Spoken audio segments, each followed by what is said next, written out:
SMS is one of the best ways to add QDC to help the customer identify the status of their order. SMS that are sent at the time of order ready or delivery works as a communication of completion of the order.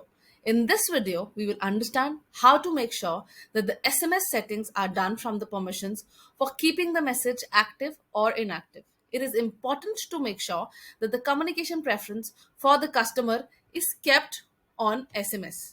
As we can see on the screen here, it is already on only SMS, but we do have the option to keep it on only SMS or email as per your requirement. Once that's done, let's go to customer details. Now let's choose any of the orders which is already ready and go to the delivery screen. Now at the delivery screen, as you can see at the bottom, there's an option to SMS notify. You can unmark or mark this message option active or inactive for now. Now let's move to the super admin. In the users and permissions, extra permission privilege control, we have a right where allow user to change SMS option at booking ready and delivery screen. Let's just unmark this and click on update.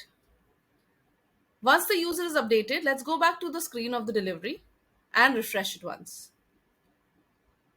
Now, as you can see, the SMS notify option is already marked, but there is no option to click or unclick on this particular tab. I hope you now understand how to use this particular right in the privilege control section where you can let a user unmark or mark the SMS notification